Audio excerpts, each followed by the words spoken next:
વિસ્તારોમાં ધીમી ધારે વરસાદ વરસ્યો છે, તેજ પવન પણ ફૂંકાઈ રહ્યો હોવાના સમાચાર પ્રાપ્ત થયા છે. તો ઘણા એવા જિલ્લાઓ, પછી એ સૌરાષ્ટ્ર કચ્છ હોય કે ઉત્તર ગુજરાત, એવામાં હવે મધ્ય ગુજરાતમાં પણ વરસાદી વાતાવરણ, પવન સાથે વરસાદ વરસી રહ્યો છે. ચૈત્ર માસમાં આષાઢ જેવો માહોલ જામ્યો છે. આકાશમાં કાળા ડિબાંગ વાદળો ઘેરાયા છે. પવનની ગતિ પણ ખૂબ જ તીવ્ર નોંધવામાં આવી છે. વાતાવરણમાં એકાએક પલટો આવ્યો છે બપોર બાદ, અને ઘણા એવા વિસ્તારોમાં ધીમી ધારે વરસાદ વરસી રહ્યો છે. આ તસવીરો જુઓ, અમદાવાદથી આ તસવીરો સામે આવી રહી છે. વૃક્ષ પરના પાંદડા પરથી આપ પવનની ગતિનો અંદાજ પણ લગાવી શકો છો કે તીવ્ર ગતિથી પવન ફૂંકાઈ રહ્યો છે. આસપાસના વિસ્તારોમાં કઈ રીતે પવનની ગતિ પણ વધુ જોવા મળી રહી છે, અને હવે ધીમી ધારે વરસાદ પણ શરૂ થવા જઈ રહ્યો છે. અમદાવાદથી જ આ તસવીરો, આકાશમાં કાળા ડિબાંગ વાદળો ઘેરાયેલા છે. વિઝિબિલિટીમાં પણ ઘટાડો જોવા મળી રહ્યો છે. તેજ પવન ફૂંકાઈ રહ્યો છે, અને સાથે સાથે ઘણા એવા વિસ્તારોમાં ધીમી ધારે વરસાદ પણ વરસી રહ્યો છે. જાણે મિની વાવાઝોડું આવ્યું હોય તે પ્રકારની સ્થિતિ, આંધી આવતી હોય તેવી સ્થિતિ સર્જાઈ છે અમદાવાદમાં. આ દ્રશ્યો તમે અમદાવાદથી જોઈ રહ્યા છો. અમદાવાદમાં તેજ પવન સાથે ધીમી ધારે વરસાદી વાતાવરણ. એકાએક વાતાવરણમાં પલટો જોવા મળ્યો. સવાર દરમિયાન અને બપોર દરમિયાન લોકોને ગરમીનો અહેસાસ થતો હશે, અને હવે એકાએક વાતાવરણ પલટાયું છે.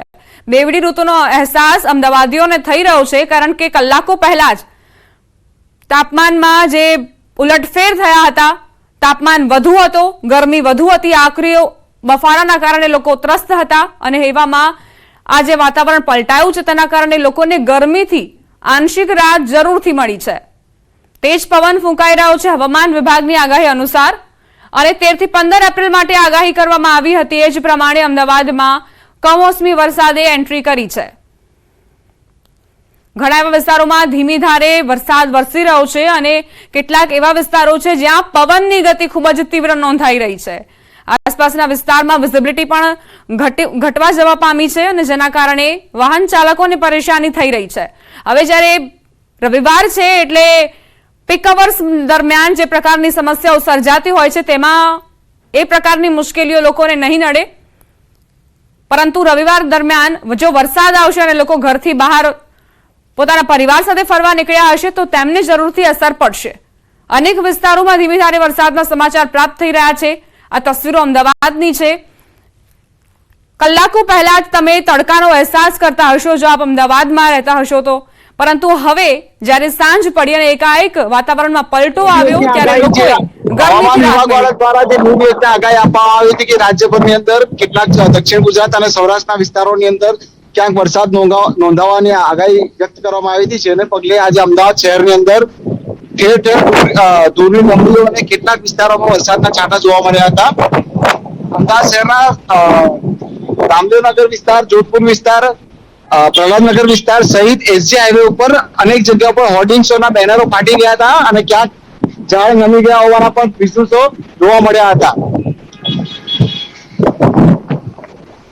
અત્યારે હાલ સામાન્ય સ્થિતિ થઈ રહી છે. ધૂળની ડમરીઓ ઓછી થઈ રહી છે.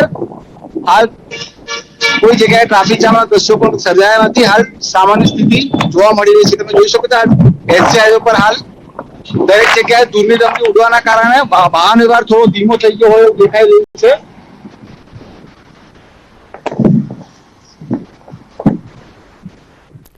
તો અમદાવાદના અલગ અલગ વિસ્તારથી અમારા સંવાદદાતા ત્રિલોક તમને અહેવાલ રજૂ કરી રહ્યા છે કઈ કઈ સ્થિતિ સર્જાઈ છે, કારણ કે વિઝિબિલિટી જે છે તે ઘટતી જોવા મળી રહી છે. પવનની ગતિ ધીમે ધીમે વધતી જઈ રહી છે, જેની સીધી અસર જે આસપાસના વિસ્તારમાં હોર્ડિંગ્સ અને બેનર લગાવવામાં આવેલા છે તેના પર પણ જોવા મળી રહી છે. લોકોને પણ અહીં સાવચેતી રાખવાની જરૂર છે. જો આપ આવા જ પવનમાંથી રસ્તા પરથી પસાર થઈ રહ્યા હોય તે દરમિયાન ધ્યાન રાખવાની જરૂર અહીં વર્તાઈ રહી છે. સંવાદદાતા ઋત્વિજ જોડાઈ ગયા છે વધુ જાણકારી સાથે. ઋત્વિજ, આપ કયા વિસ્તારમાં છો, ત્યાં કેવી પરિસ્થિતિ?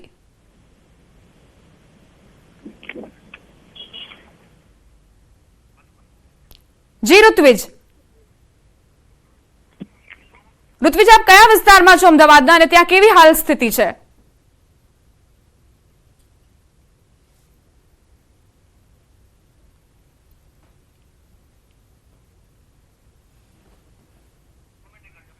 તમારો સંપર્ક નથી થઈ શકતો, ફરી એક વખત સંપર્ક સાધવાનો પ્રયત્ન કરીશું, પરંતુ અમદાવાદની આ તસવીરો સામે આવી રહી છે જ્યાં ઘણા એવા વિસ્તારો જે તીવ્ર પવનની ગતિથી પ્રભાવિત જોવા મળી રહ્યા છે અને અનેક વિસ્તારોમાં ધીમી ધારે વરસાદ પણ શરૂ થયો છે. ચૈત્ર મહિનામાં અષાઢ જેવો માહોલ જામેલો છે. આ સિવાયની જે અન્ય તસવીરો છે અલગ અલગ જિલ્લાઓની તે પણ આપ જુઓ. ખંભાળિયામાં કઈ રીતે વરસાદ ખાબક્યો, પવનની ગતિ અહીં ખૂબ જ તીવ્ર નોંધાઈ છે. જે વૃક્ષો છે તેની પણ અસર જોવા મળી રહી છે. કચ્છમાં તો બજારોમાંથી પાણી વહી રહ્યા હોવાના દ્રશ્યો પણ સામે આવ્યા. અમરેલીમાં વરસાદી વાતાવરણ જામેલો છે. સાબરકાંઠાના ગ્રામ્ય વિસ્તારો પ્રભાવિત થયા છે. પાટણમાં એકાએક વાતાવરણમાં પલટો જોવા મળ્યો. આકાશમાં કાળા ડિબાંગ વાદળો ઘેરાયા બાદ સંવાદદાતા ઋત્વિજ જોડાઈ ગયા છે લાઈવ. તેમની પાસેથી વધુ જાણકારી લઈએ. ઋત્વિજ, આપ કયા વિસ્તારમાં છો, ત્યાં કેવી સ્થિતિ?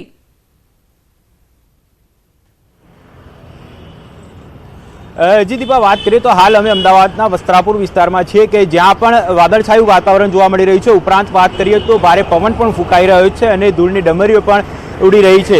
મહત્વનું છે કે હવામાન વિભાગ દ્વારા જે પ્રકારે આગાહી કરવામાં આવી હતી કે જે સાયક્લોનિક સર્ક્યુલેશન છે તેની અસર 2 દિવસની અંદર જોવા મળશે અને જો વિસ્તારની વાત કરીએ તો બનાસકાંઠા, સાબરકાંઠા, મહીસાગર, અરવલ્લી આ તમામ જિલ્લાઓની અંદર તેની અસર જોવા મળશે. પરંતુ અમદાવાદની અંદર પણ આ અસર જોવા મળી હતી અને અમદાવાદમાં પણ બપોર બાદ વાદળછાયું વાતાવરણ સર્જાયું હતું અને ત્યારબાદ અનેક જગ્યાએ ભારે પવન ફૂંકાયો હતો અને ધૂળની ડમરીઓ પણ ઉડતી જોવા મળી હતી. મહત્વનું તો એ છે કે જ્યારે આજે રવિવાર છે, રજાનો દિવસ છે અને જે પ્રકારે સમગ્ર દિવસ દરમિયાન બફારો જોવા મળ્યો હતો, ગરમીનું પણ પ્રમાણ વધારે જોવા મળ્યું હતું અને જે ઉકળાટ જોવા મળ્યો હતો તેને લઈને જે શહેરીજનો છે તે પણ ત્રાહિમામ પોકારી ગયા હતા. અને જ્યારે આજે હવે વાદળછાયું વાતાવરણ સર્જાયું છે ત્યારે વાતાવરણની અંદર પણ ઠંડક પ્રસરાયેલી જોવા મળી રહી છે અને જે પ્રકારે પવન ફૂંકાઈ રહ્યો છે તેને લઈને પણ ઠંડક જોવા મળી રહી છે. એટલે લોકોની અંદર પણ એક ખુશીનો માહોલ જોવા મળી રહ્યો છે. લોકો રજાનો આનંદ માણવા માટે પણ બહાર નીકળી રહ્યા હોય તેવું લાગી રહ્યું છે. પરંતુ જે પ્રકારે ભારે પવન ફૂંકાઈ રહ્યો છે અને ધૂળની ડમરીઓ ઉડી રહી છે ત્યારે વાહન ચાલકોએ પણ વાહન ચલાવવામાં ભારે મુશ્કેલીનો સામનો કરવો પડી રહ્યો છે. અનેક જગ્યાએ સાવચેતી રાખવાની પણ જરૂર છે કારણ કે જે પ્રકારે ભારે પવન ફૂંકાઈ રહ્યો છે તો ક્યાંક ને ક્યાંક જે હોર્ડિંગ્સ લાગેલા હોય છે, બોર્ડ્સ હોય છે તે પણ ગમે ત્યારે પડી શકે છે. એટલે ખાસ કરીને વાહન ચાલકોએ પણ આ સાવચેતી રાખવાની જરૂર છે કે કોઈ પણ જગ્યાએ જે હોર્ડિંગ્સ લગાવેલા છે તો ત્યાં નીચે ઊભા ન રહેવું, ત્યાંથી પસાર થવામાં પણ ખાસ તકેદારી રાખવી જોઈએ. ઋતુભીજ, આજે રવિવાર હોવાના કારણે પીક અવર્સ દરમિયાન સામાન્ય દિવસોમાં જેવો ટ્રાફિક સર્જાતો હોય છે તેવી સ્થિતિ તો નહીં સર્જાય, પરંતુ 7 વાગ્યા છે તે દરમિયાન કેટલાક લોકો ઘરની બહાર પણ નીકળતા હોય છે પરિવાર સાથે. રજાનો દિવસ છે એટલે તે લોકો માટે કેવા પ્રકારની અપીલ કરશો, શું સંદેશ આપશો અત્યારની સ્થિતિને જોતા?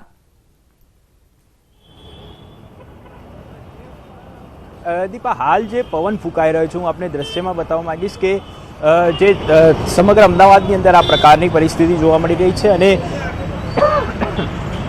ચારે બાજુ ભારે પવન ફૂંકાઈ રહ્યો છે. એટલે લોકોએ ખાસ તકેદારી રાખવાની જરૂર છે કે જે પણ વ્યક્તિ બહાર પસાર થઈ રહ્યા છે, પોતાનું વાહન લઈને પસાર થઈ રહ્યા હોય અથવા તો ચાલતા પસાર થઈ રહ્યા હોય તો તેઓ જે મોટા હોર્ડિંગ્સ લાગેલા છે તે હોર્ડિંગ્સની નીચે ઊભા રહેવું હિતાવહ નથી.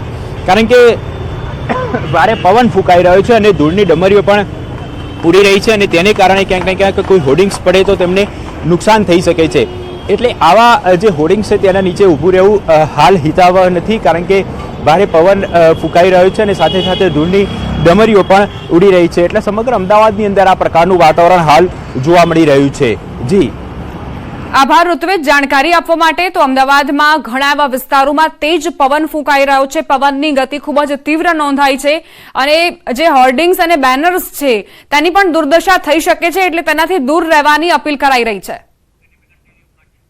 સમાચાર કચ્છના અંજારથી. મુખ્ય બજારમાં પાણી વહી નીકળ્યા.